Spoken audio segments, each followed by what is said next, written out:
This video is about Dalton's law of partial pressure. By the end of this video, you should understand what partial pressure measures, be able to calculate partial pressures and total pressure for a mixture of gases, be able to calculate the pressure of a gas collected over water, and be able to calculate partial pressure using mole fraction. According to Dalton's law of partial pressure, when you have a mixture of gases, the total pressure of the mixture is the sum of the pressures of each gas if that gas were alone.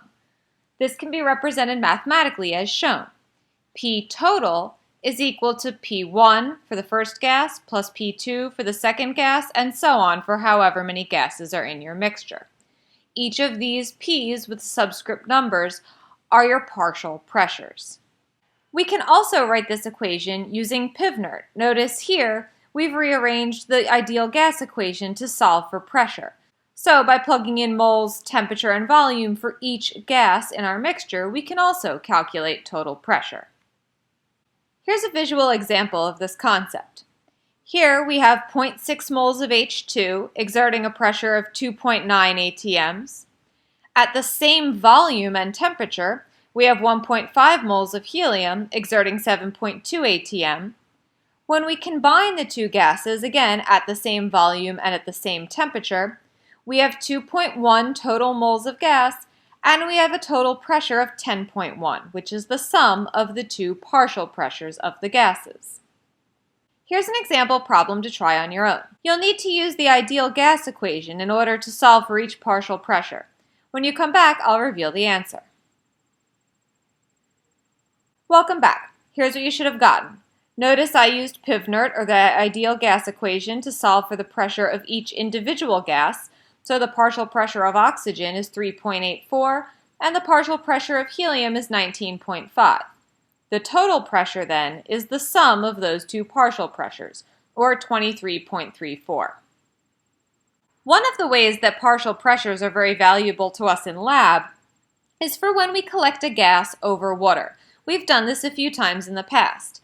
In the diagram here, you'll see that KClO3 is being broken down by the action of heat, and this decomposition reaction will result in the formation of oxygen gas.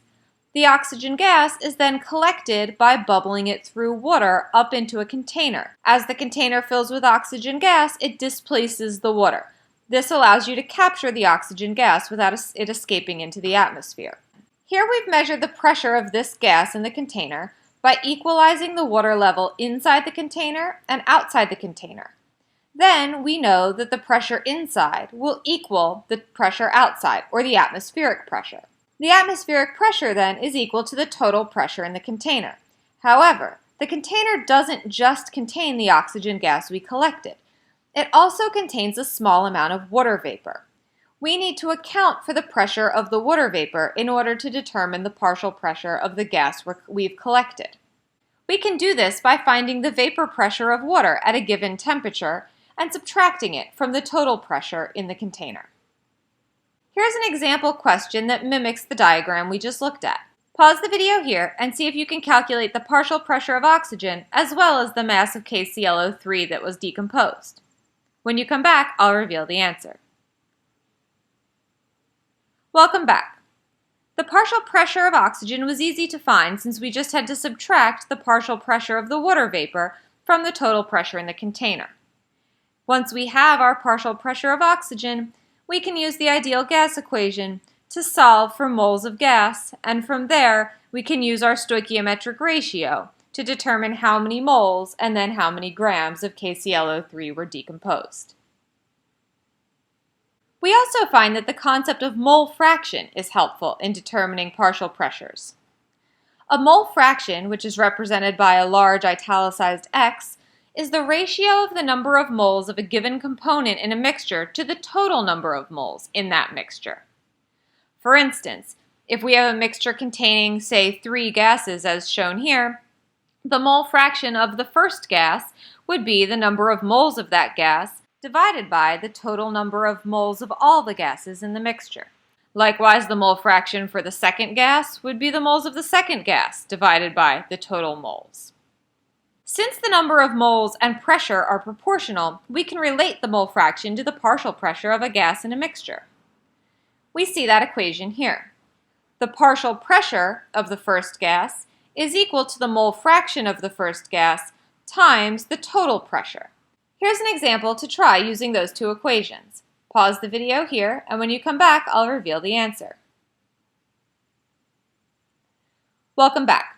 First, we needed to determine the moles of oxygen and the moles of helium. From there, we could determine the mole fraction of oxygen, which is 15 moles of oxygen divided by 35 total moles. Once we know our mole fraction, we can simply multiply it by the total pressure to determine our partial pressure. That brings us to the end of this video. Let's review our goals. First, we looked at what partial pressure measures. Then we learned to calculate partial pressure and total pressure for a mixture of gases. Then we learned to calculate the pressure of a gas collected over water. And finally, we learned to calculate partial pressure using mole fraction.